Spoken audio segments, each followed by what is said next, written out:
speaker in this session is Maiko Uesaki. So the title of the presentation is the correlation between inter-subject variability in tissue property of the human B1, B2, and B3. Thank you, Hiromasa. We have nothing to disclose, except maybe that I've been introduced by my co-author, which was not planned.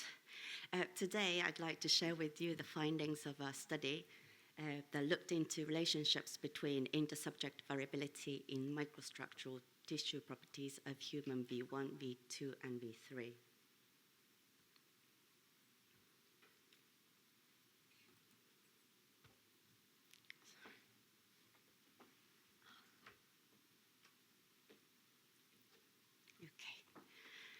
Much like our height and weight differ amongst us, the sizes of visual structures from the eye to the cortex vary across individuals. Amongst visual structures, particularly large individual differences have been reported in the size of the primary visual cortex, or V1.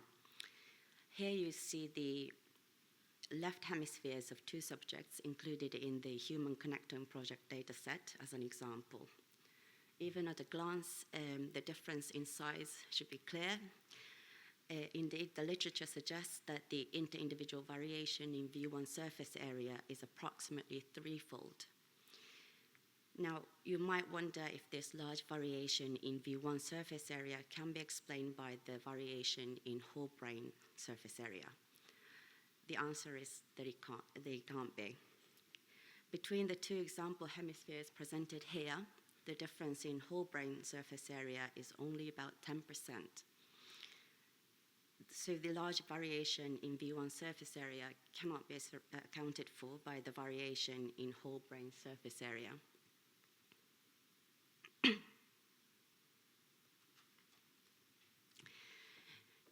Now, individual differences in characteristics of visual structures, as we've just seen, how do they come about? One approach to understanding the origins of individual differences in visual structures is to evaluate covariance amongst the visual structures.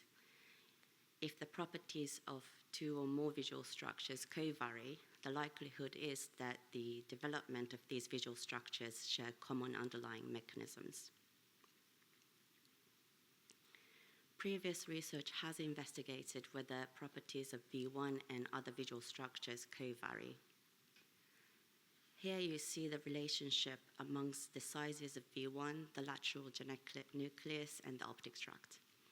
This post-mortem dissection study demonstrated that the hemispheres with smaller V1 also presented with smaller LGN and thinner optic tract. And more recently, research using MRI has found that the size of V1 is correlated with fractional anisotropy of the optic tract, as well as the sizes of other early visual areas, namely V2 and V3. So there is converging evidence for covariance between the sizes of V1 and other visual structures, which made us wonder whether there is a similar relationship between microstructural properties of V1 and other visual areas, visual structures.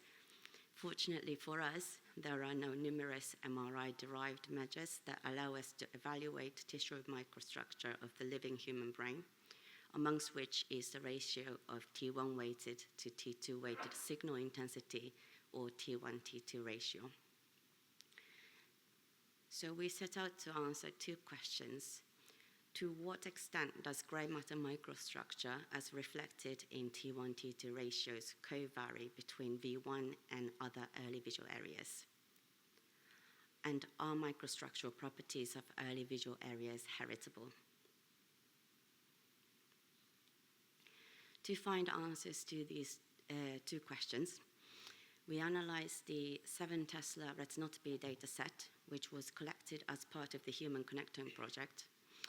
Data from 160 subjects were analyzed, amongst whom 80 were monozygotic twins and 56 dizygotic twins. The regions of interest were V1, V2, and V3, as shown on the bottom right, whose borders were manually drawn based on retinotopy. Analyses were performed on the mid-gray surface to minimize partial voluming with the white matter and cerebrospinal fluid. T1-T2 ratio was then averaged across voxels within the mid-gray surface of V1, V2, and V3. We compared the T1-T2 ratios of V1, V2, and V3 in each hemisphere, and this is what we found. In the upper row, we have the results for the left hemisphere and the lower row for the right. In each graph, we have the T1-T2 ratio of one area along the x-axis and the T1-T2 ratio of another along the y-axis. Each circle represents one subject. As you can see, T1-T2 ratios were strongly correlated between any two of the three areas across individuals. In almost every subject, V1 showed a greater T1-T2 ratio compared with V2 and V3, and this is consistent with higher myelin density that we know exists in V1. We checked if these strong correlations were due to the inter-individual variation in the T1-T2 ratio of the entire cortex by regressing out the cortex-wide T1-T2 ratio, and found that the residuals were still highly correlated amongst the three areas.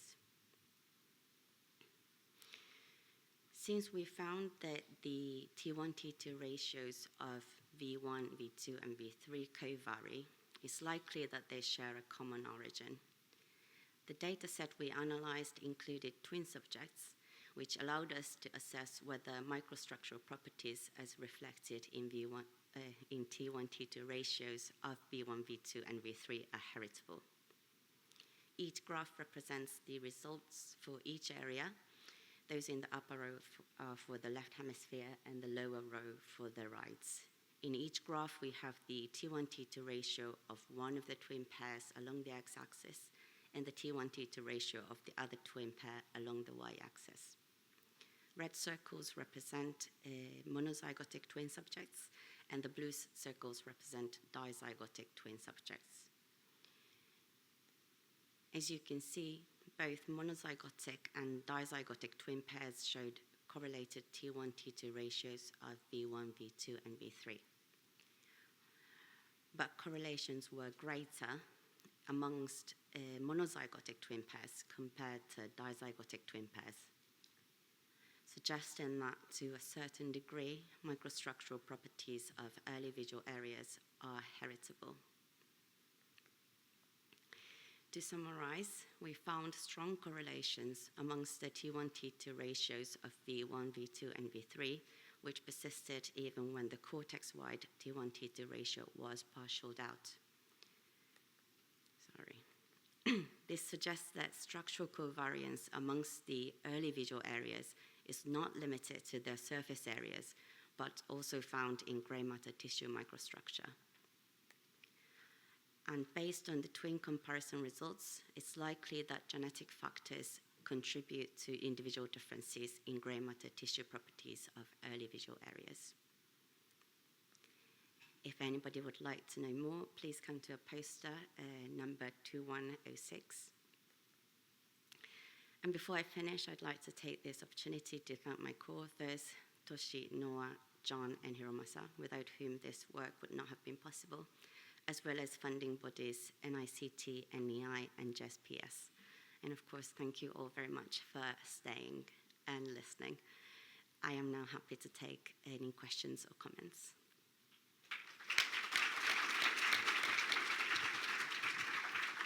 Thank you very much. So we get a couple of questions from the audience in the app. The first question is, concerning maybe this microstructure correlates with maybe across different areas. I think there's some previous studies showing that B1 volume correlated with, say, Ebbinghaus illusion magnitude. Do you think there's kind of potential how these kind of microstructure variability in the early visual cortex might relate with the perception? Are there any comments about this? From my collaborators' previous study, we know that the size can correlate with behavior, but whether microstructural properties also correlate, well, microstructural properties of early visual areas also correlate with behavior that's really beyond the scope of this study. Also, I think we have here.